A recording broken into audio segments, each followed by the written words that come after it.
Jussie Smollett. Now, we will talk about this now, but I don't want to ever talk about it again.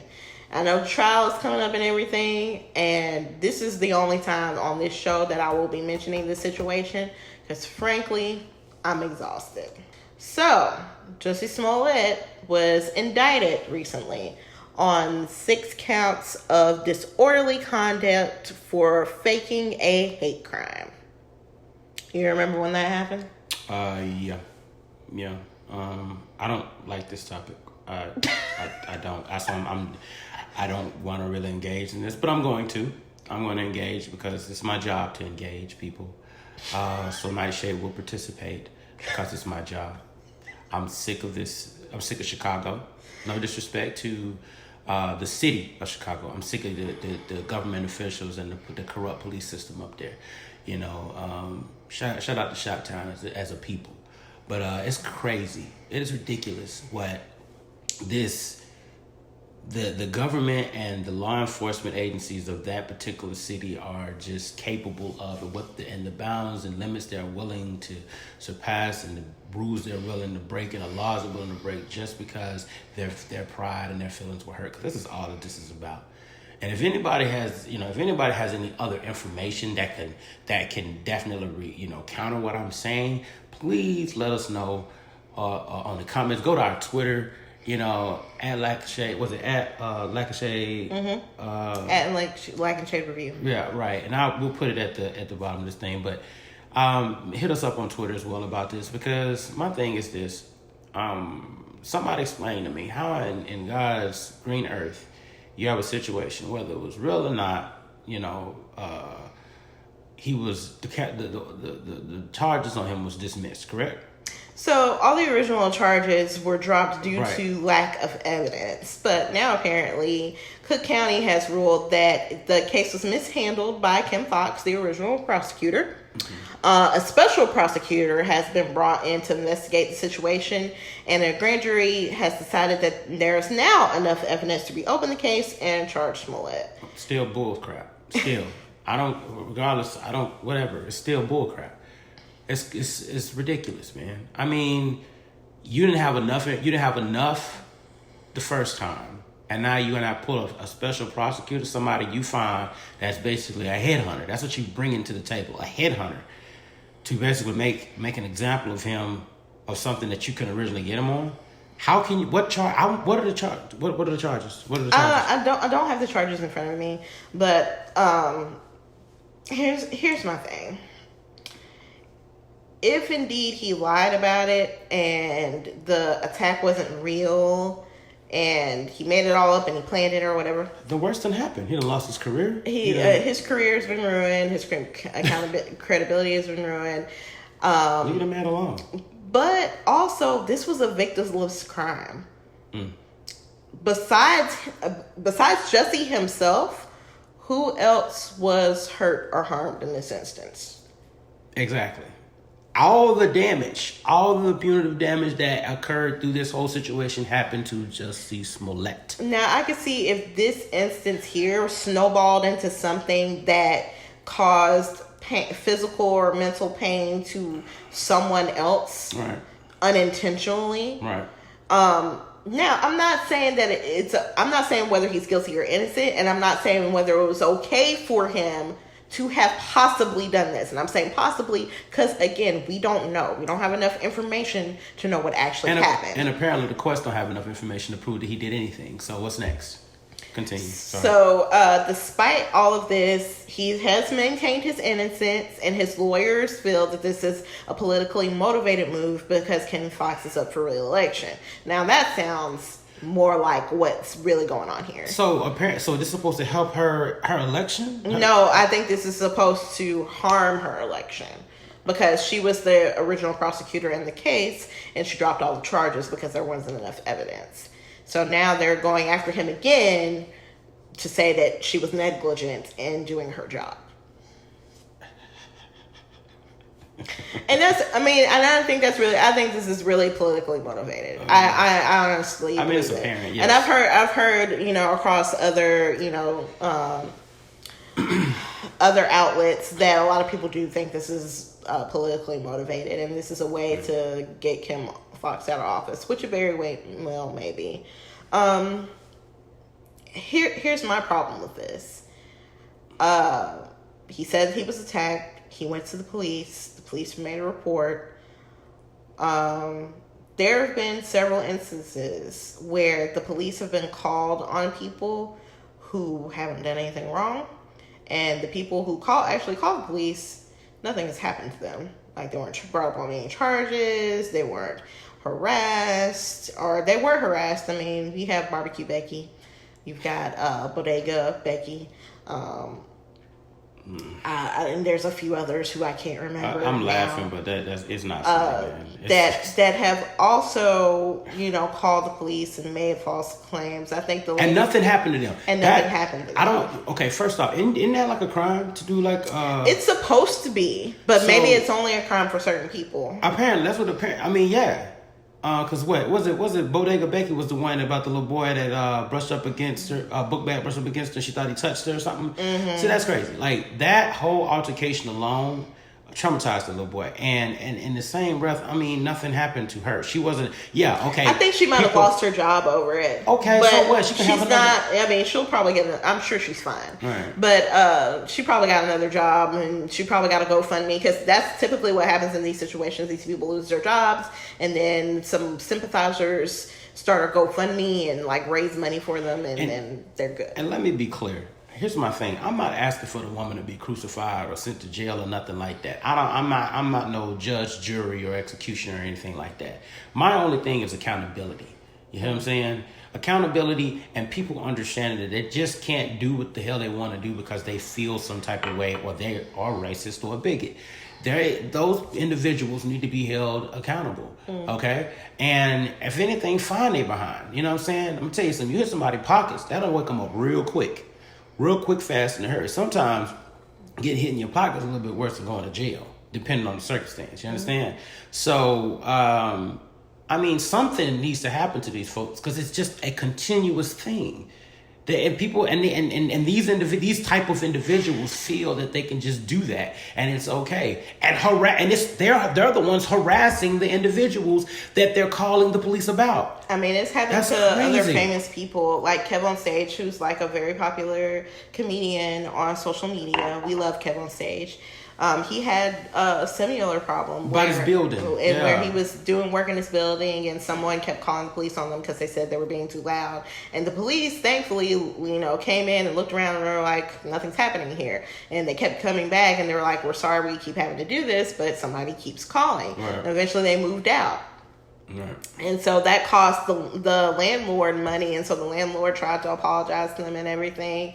And it was like, okay, but I would like my deposit, please. Yeah. Because, and this happens a lot. Right. And I'm just like, so what's the cause? And this has been happening not just now, but, we're able to record things now and put things on social media, but this has been happening a long time.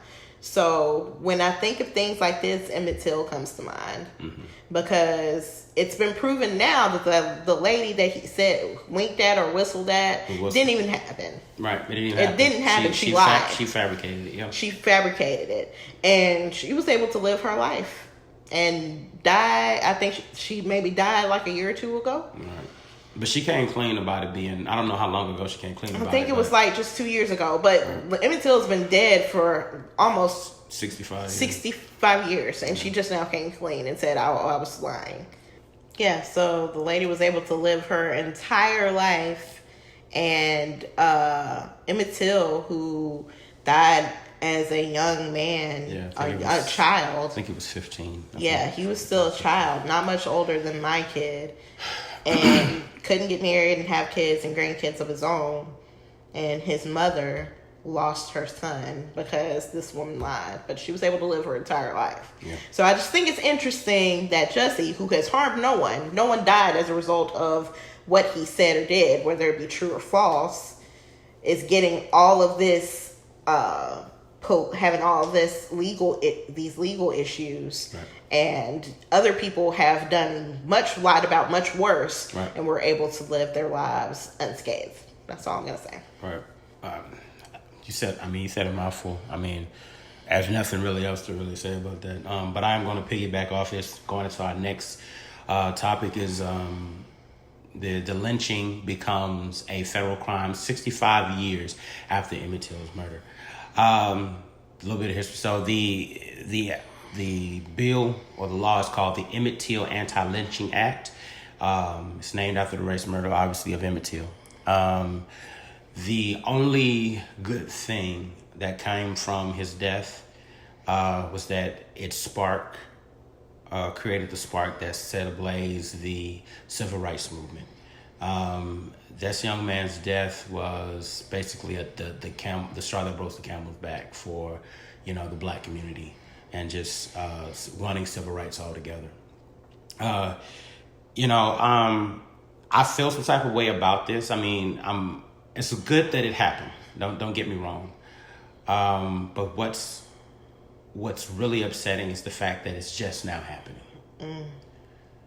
And if you notice the titles, I purposely put 65 years after Emmitt Till's death. This is when this became a law. Stated as a federal crime to lynch someone 65 years after the fact. Okay, so I'm going to point out a few things, and there are 4 politicians that voted against this, okay?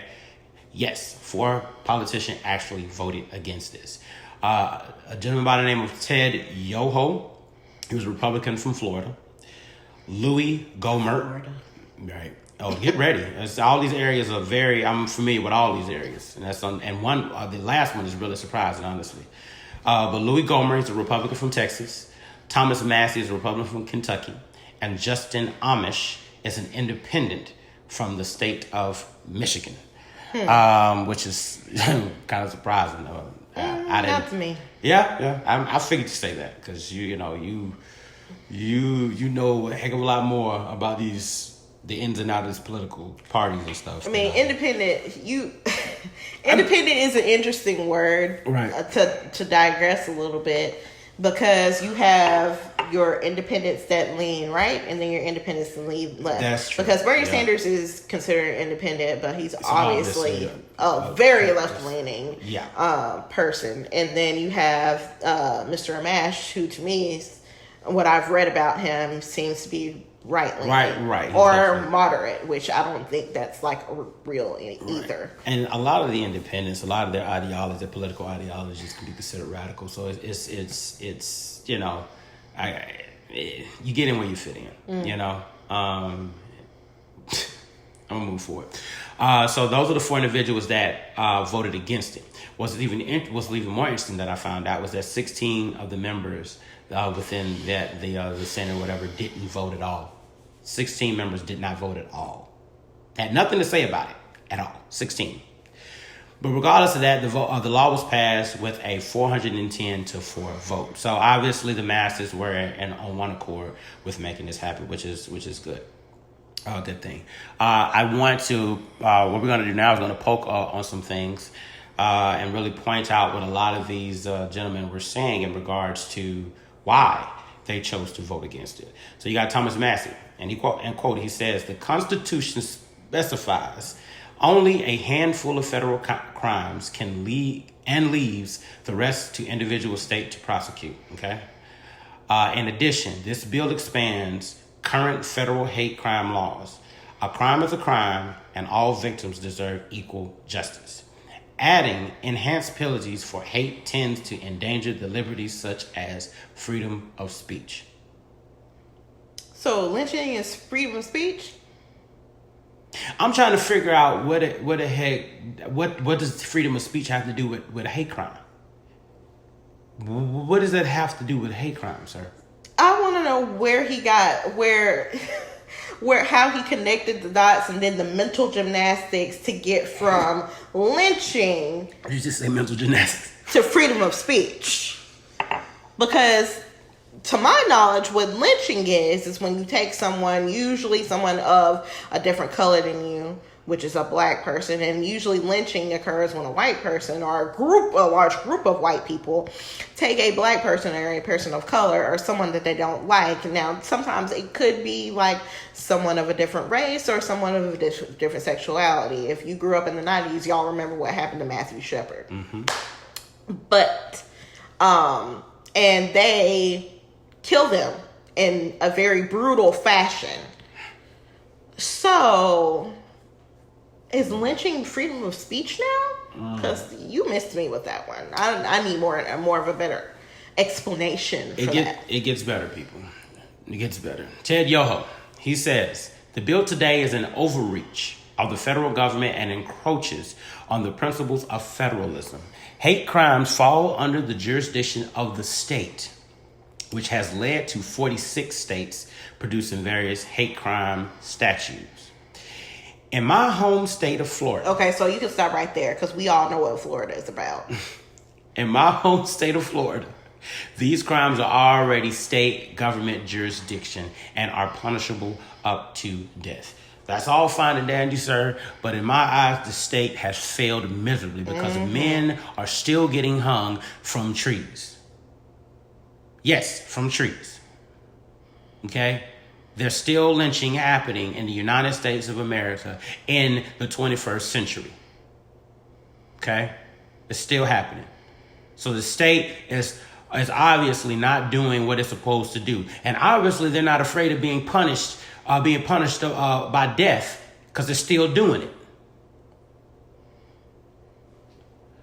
Louis Gomer says, I would much rather, if someone is lynched in Texas, they be subject under Texas law to the death penalty. Now, this statement from Mr. Gomer is definitely not surprising because Texas has a phrase, it has a saying, don't mess with Texas. I get it. I understand it. But guess what, Texas? You know, you guys are not that far, not that shy from falling from grace as well. And yeah, Texas has a very aggressive jurisdiction, legal jurisdiction and things like that. And they basically hold people, and they have a lot of cities within the state of Texas that are considered prison towns. They have a lot of prisons in Texas. I get that. And that's all fine and dandy. But Texas is just one state. Texas is just one state. And even if you are doing what you're supposed to do, okay, one state is not enough. All right. If I'm not mistaken, Mr. Yoho said 46 states produce various hate crime statutes. All right. 46. How many states are there? There are 50 states. Okay. So, I'm just saying. I mean, various hate crime statutes can be, and that can mean anything. Absolutely. But the fact that, you're even using that as a defense of your reason for not voting for something that it should have been a unanimous thing. It should have been. It wasn't. And man, that's very telling. It is very telling of what our government believes and stand by and willing to support and not support. Justin Amish, he says, creating federal crimes for matters that are normally handled by state obscures which government, federal, or state is responsible for investigating and prosecuting the crime and gives power to unelected federal officials who voters can't directly hold accountable. This allows state officials who don't adequately address particular crimes to shift blame and avoid accountability. Really, guy? We're going to do that anyway. Really, guy? At the same time, it creates an incentive for budget constraints, right? That state and local governments not to prosecute crimes and instead leave it to the feds. So you're trying to tell me that they rather not prosecute via statewise to save money? None of that makes sense to me. None of this makes sense at all of reason of why that didn't. You didn't support an obvious hate crime. An obvious and blatant hate crime. I think it's very telling that these 4 men in addition to the 16 men did not vote for this bill to pass, and I think it's also very telling that it took as long as it did. Because believe it or not, this is still happening. There have been several cases very recently in Mississippi that have happened. There's been a few cases in Georgia. There was one notable case, which there's a documentary about, in North Carolina. So this is happening. And so rather than have the federal government, who has more people and more resources to investigate these things, rather than letting the state and local government, who doesn't always have the resources to look into these things, and sometimes they just don't look into them at all. I think it's very telling, because obviously this is happening, and it's still bad enough for us to have a federal law. I mean, it passed. So that's the great thing about it. Despite, the 16 people that did not vote for it, despite the 4 no's, it passed. And so now, maybe that we have this law, then, when something happens, and hopefully it doesn't continue, the feds will step in and they'll do what's necessary to make sure these cases get solved and that the proper people are punished for it. Yeah. I mean, in my eyes, 20 people voted against it. In my eyes, instead of it being 4 voting no and 16 saying no, I think 20 people voted against it, because you saying you voted not voting on it is just to me is another version of saying no, because you didn't even apply yourself to making a difference in this. Like I said, I'm with Valak. It passed, got it, good, fine. But now that it's considered a federal crime now, and the punishment should be a lot harsher, and definitely accountability. The only thing I agree with any of those politicians was the last one. I think it was an Amish that said something. Yep, just an Amish, when he said that talked about accountability.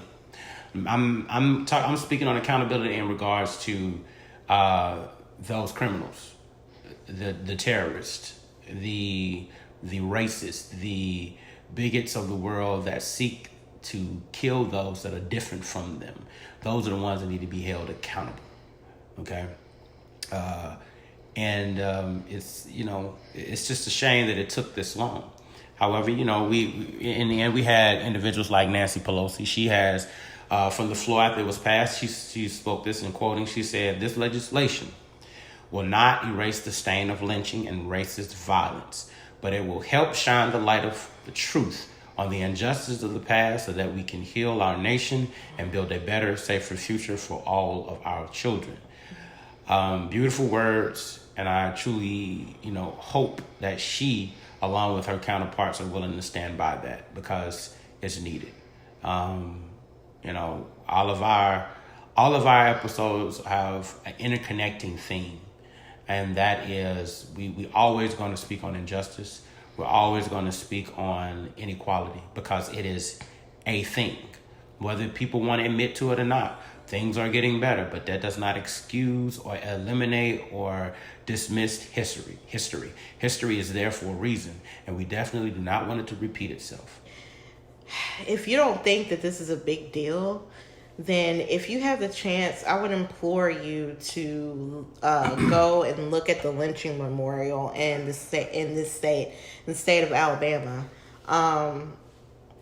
I haven't been, but some people that I know took pictures and posted them, and some of the things that I read, the reasons why people got lynched, and not just black men, but black women and black children. Young black children, very young, were lynched, were ridiculous. And there's so many of them. I think eventually on one of the shows we'll probably do like a road trip show, and we'll probably check out some sites and memorials and things of that such, and kind of give some historical background. Yeah, because I think that's needed. I don't think that's been done as of yet, so we'll take it upon ourselves to do that. Right. Because I just want to see it for myself, but also I think it's important that we show that. But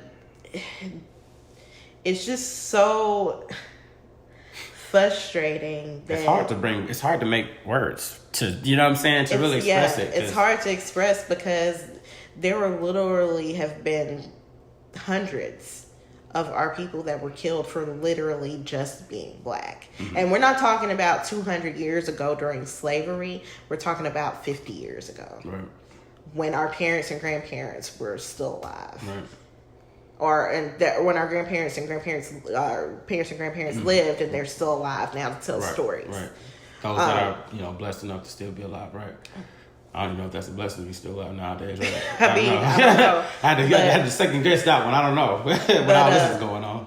But yeah, not long ago. And then the fact that it's still happening. Right. Like the cases I talked about, mentioned earlier, those are things that have happened in the last 10 years. Right. And definitely, yeah, exactly. Especially one in Carolina, that wasn't too far. That was maybe, I think, 2015. Right, yeah. If I'm not mistaken. Yeah. So...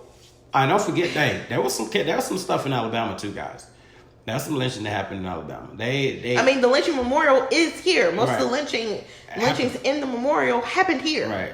And the funny thing, and we're gonna digress and go to our last topic, but the funny thing about this whole situation, especially when it comes to hate crimes, versus all the other things you hear on the news, is that you'll hear a hate crime and it'll last all but 30 seconds. Obviously not 30 seconds, but you get the point. And then it's never heard of again, and then you ride the wave of some random, ridiculous topic. And I honestly believe in, that there is smoke screens. Honestly, when you have hate crimes, those things should be drilled into people's minds so that people can know and understand this is what's going on and this is wrong. This is wrong. Not, this is what happened. This man was lynched in this tree. This man was found hanging from a tree. Or this man was this homosexual man, or this black man was beat up by these racist individuals, and then you never hear anything. Oh, it happened and now it's over. No, that mentality, that attitude is the problem that we have now. It needs to be drilled and drilled and drilled and drilled till it scare the living crap out of people, so people can wake the heck up and realize that not only is it wrong, but that people don't need to be treated this way. I digress, man.